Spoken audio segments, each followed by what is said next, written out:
All right, so my name is Nicole Fine. I am a clinical master social work student here at FSU, and today I am going to be teaching you guys about focus techniques. So, some of the challenges faced when you're trying to focus, which is a very common symptom of ADHD, is trying to tune out distractions, being disorganized, trying to multitask, forgetfulness, paying attention to meetings, missing important dates, and just boredom in general. Because if you're not interested in the subject, it really is hard to focus your attention on whatever is going on. Okay, one thing when it comes to ADHD is usually students will want to focus on multiple things at once. However, that is kind of detrimental to your learning because taking on everything at once doesn't necessarily mean you'll get positive results. So if you need to work on more than one project, work on one for a certain period of time, then go ahead and switch to another assignment or take a break in between because that'll kind of give you a moment to recharge your brain and not be so stressed out about one simple topic or one topic at a time. So as we've stated before, it's a good idea to break down your large assignments into smaller ones to help it feel more manageable. Okay, if a large assignment is broken down into smaller pieces, it can help you feel less overwhelmed. And if you have too much work at once, it can lead to procrastination because you're just like, oh my gosh, I have all this to do in front of me. My schedule looks insane. And then you kind of think to yourself, I really don't want to get started at anything at all. So you kind of lose the motivation to get started and you procrastinate and put things up because you feel like you have too much to manage. So to help learn how to give yourself a break, there's something called the Pomodoro Technique.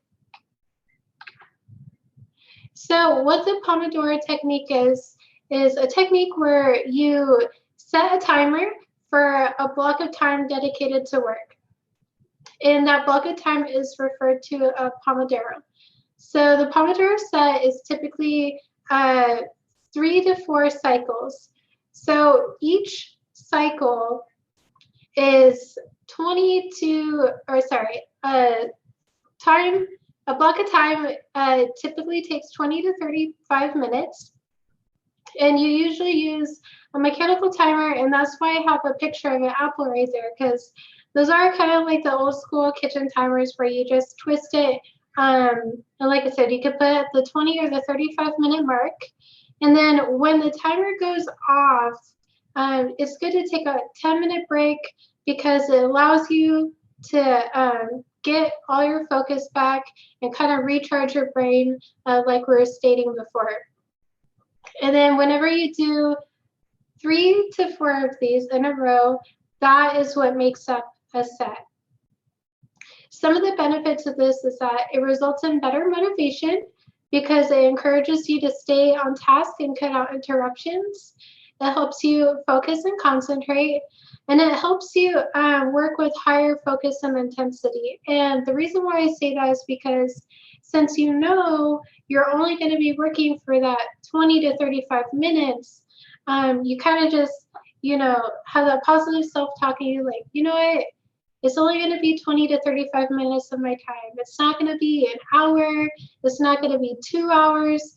So it really motivates you to work for that spurt of time. And then you know that you're going to get a break. When you do take your break, it's better to not go on your phone. And the reason why I say that is because on your phone, you may have a lot of notifications or you may be getting distracted by social media.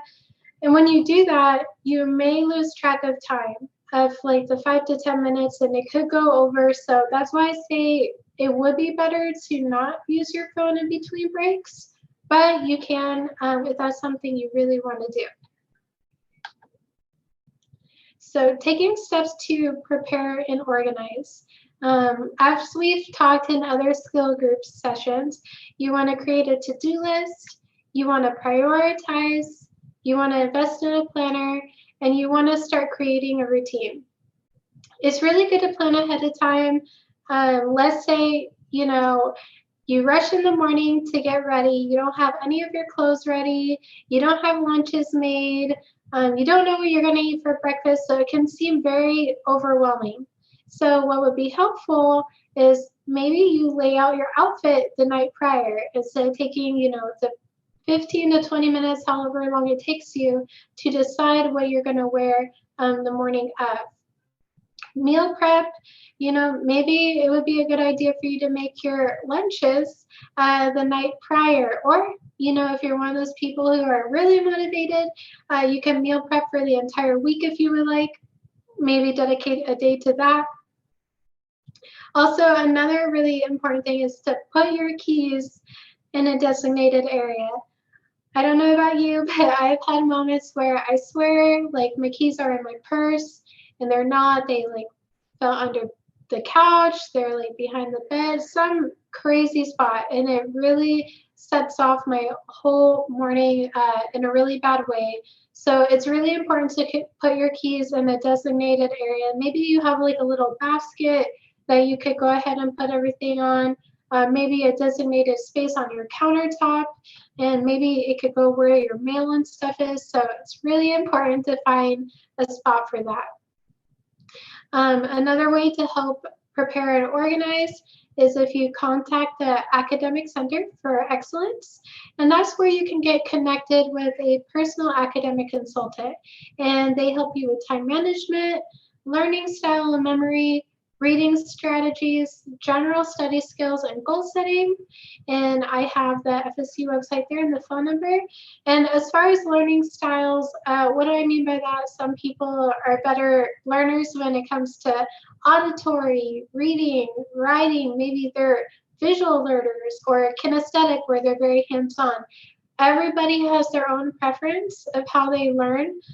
So a personal academic consultant will help you figure out what's going to be in your best interest so that you can go ahead and succeed in school.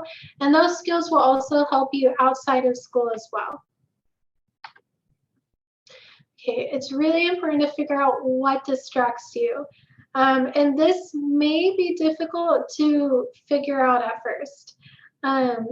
So on here, some people enjoy white noise, while others prefer like a completely silent space. It's all based on individual preference. It's really important to not let your phone or social media get in the way. If you're in a cluttered area, like let's say you're in your bedroom and then there's clothes everywhere, maybe you have papers everywhere, and you may be thinking about all the stuff that's in your surroundings instead of the task that you're supposed to be focused on. So it may be helpful for either to kind of help declutter everything, or maybe you can find a different space. So where it's a nice, fresh environment, so you can just focus on whatever paper or whatever task that you were trying to do in the first place. And sometimes, one thing I would like to suggest is maybe journaling too. So if you journal how your day is going, maybe you can figure out what things caught you off task, or what things, kind of just didn't sit well with you. So when you figure out what distracts you or even stresses you out, by journaling, that'll give you a better idea how to come up with solutions to those problems so that you can better your organization and planning for the future. How the OAS can help. We can provide accommodations for an environment with reduced distraction, and you also have the ability to utilize the OAS Testing Center. So with the OAS Testing Center, it is a very controlled environment, and the only thing we ask is that you try to reserve a spot a week prior, and in there you're going to have your full time to take the test. There's not going to be noise or anything else that's going to take your mind off of your test. We want to make sure that you succeed. And then when I say an environment with a reduced distraction, let's say you have a quiz in class, okay, but you don't want to necessarily take it in the classroom with however many students are in your class, your professor should be able to let you take the quiz probably in their office, because that would be considered a reduced distraction environment.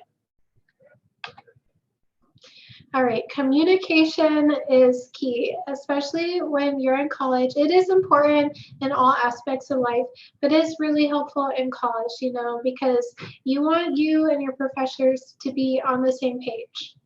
So it's really important to talk to your teacher. I know that can be very intimidating at times, but teachers do want to make sure that you succeed and that you make good grades. They want to see you do great things. One way you can talk to your teacher is to make sure you're on the same page as paraphrasing periodically so that you can understand important points being conveyed. Now, paraphrasing, basically what I mean by that is, let's say your teacher is giving a lecture and you're trying to take notes and you think you understand what's going on but not sure. So you just kind of look at what you wrote down during the lecture and maybe you can summarize what you wrote down, and when it's time to ask questions, you can ask your professor, hey, when you were saying A, B, and C, is this what you were trying to say?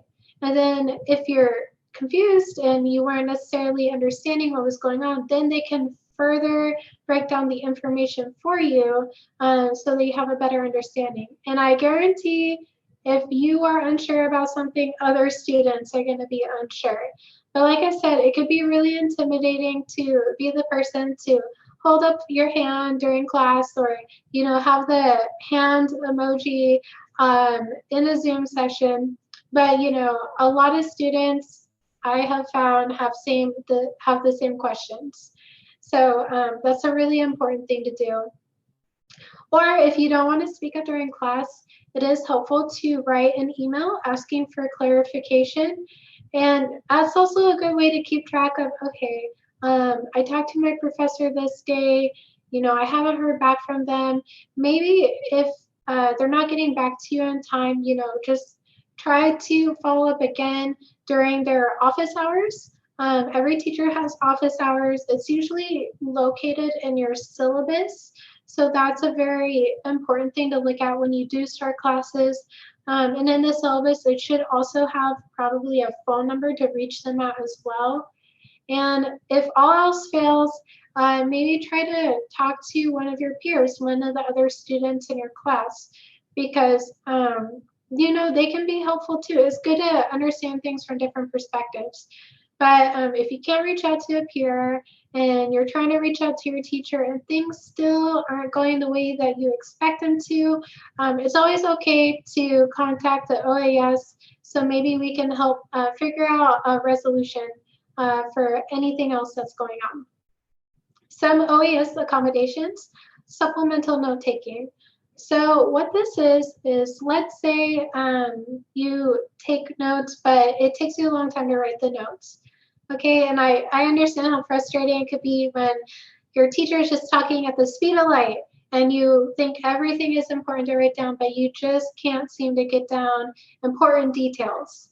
So what will happen is, if you would like supplemental note-taking assistance, the teacher will send out an email asking if anybody would like to take notes in the class for another student, but you would remain anonymous. Nobody would know the notes are for you. And then once someone accepts, usually there's not a problem if somebody wanted to take notes. And once somebody accepts and they upload the information into AIM, which is the system that you would be using through the OAS, they upload everything into AIM, and then you would have access to those notes that the other student took for you. And you wouldn't know who that student is. And like I said, they wouldn't know who you are. It's completely anonymous. And a lot of students do find that very helpful. You can have use of a smart pen. What a smart pen is, it's a pen, so when you write down, it records everything that you're writing. So that's a pretty cool thing that you can use as well. Preferential seating. So this is where, wherever your teacher is in class, you can ask to have a seat closest to the source of information, which is usually when the teacher is speaking, that's going to be the source of information. So you can request that. Audio recording. So let's say you don't want to do supplemental note taking, you don't want to use the smart pen, you can do audio recording. Now with this, you are going to have to sign an agreement saying that you're not going to share the recording with anybody else because it is intellectual property of your teachers, the information that they're giving. But basically, you can use your cell phone, or I believe you can check out a recording device as well from the OAS office, but you can get your cell phone and record the information that your professor is talking about, if that's helpful. And another very common accommodation for students with ADHD is extra time on tests, quizzes, and exams. So let's say, for example, we say, okay, you're eligible for 50% extra time. Now, what we mean by this is, let's say a test is normally 60 minutes long. You would get an extra 30 minutes because that's half of 60 added on to your test taking time. So that would be a total of 90 minutes. Okay, and then like I said earlier, with if you wanted to use the OAS testing center, everything would be set up for you and you would get that full 90 minutes without interruption. So that's what we mean by extra time for test, quizzes, and exams. And these are our most common accommodations. These aren't all the accommodations we offer, but these are the most common ones. Another thing that could be helpful are fidgets. Okay, so sitting in class and listening to a lecture can be really, really challenging. Like I said before, especially if you are not interested in what the professor is talking about. It happens to a lot of students. Fidgeting helps cope with the classroom setting so that a student can be more focused and attentive of what's going on. So there's something called a kneaded eraser, and that's this top picture right here. So it's kind of like Play-Doh or putty, but you can have the ability to shapeshift it into different like shapes, and then you can actually use it to erase pencil marks. So it's kind of a mandible eraser. And then you have stress balls, and then there's these fidgeting finger springs. I know the stress balls that you can get like at a dollar store, probably at Walmart for maybe a couple dollars. The kneaded eraser you can probably find in arts and crafts. I'm not 100% sure where you could find the fidgeting finger spring, but I would imagine it may be in the arts and crafts area as well. These are the fidget balls where you squeeze them and they kind of pop out of the mesh, but sand-filled stress balls work also. And it's really important to make time for you in order to help you focus. So you do want to get enough sleep. You do want to eat a balanced, nutritious diet. You want to connect with friends and family. You want to exercise, practice mindfulness. So if you don't get enough sleep, I mean, it's going to throw your whole day off, right? You want to try to at least get that 7 to 8 hours of sleep. I know that's sometimes really difficult, especially if you work and you're trying to do assignments, but it will help you stay focused and feel more refreshed throughout the day. Balanced, nutritious diet, because, you know, if you're just drinking energy drinks and eating candy and a lot of sugary stuff, it may give you a boost of energy for a short period of time, but then you're going to crash. You're going to crash really hard. I can tell you that from experience. So it is really important to eat what you would consider a balanced, nutritious diet, because everybody has their own dietary needs. Connecting with friends and family, the reason why that's important is because, you know, a lot of times we do need social support. You know, nobody wants to go through challenges alone. And when you can talk to friends and family, you know, they can give you different points of perspective of how to deal with issues, or someone that you just trust, you know, and it feels good to just kind of get things off your chest, to have someone there for you. Exercise, I'm not talking about you need to run like 5 miles or you have to hit the weights really heavy. Just simply like getting up, stretching, you know, kind of get the blood flowing, maybe going for a short walk. Those will all be very, very helpful to kind of make you feel focused and back in the game whenever you're feeling really sluggish. And then mindfulness, it's really good to utilize all your senses.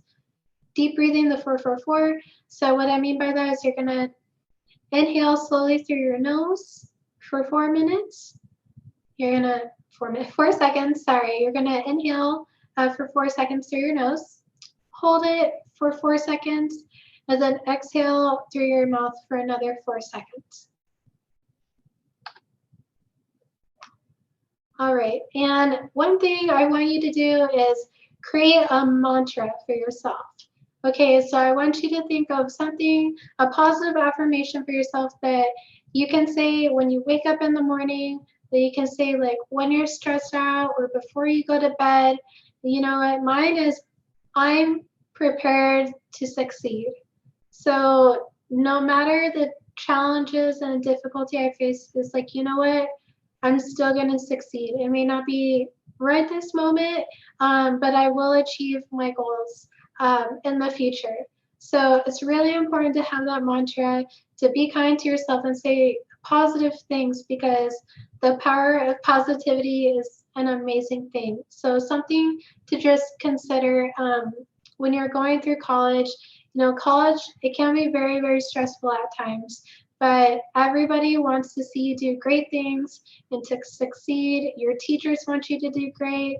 You know, hopefully these presentations were very helpful for you. And like I said before, the OAS is always here for you guys. We love helping students. It's what we strive to do. I'm going to stop that. So yeah, just something to think about. Whenever you go home today, please think about your mantras, and yeah, just do great things. Thank you so much for stopping by, and I hope you have a great rest of the weekend, and hope you have a great semester coming up.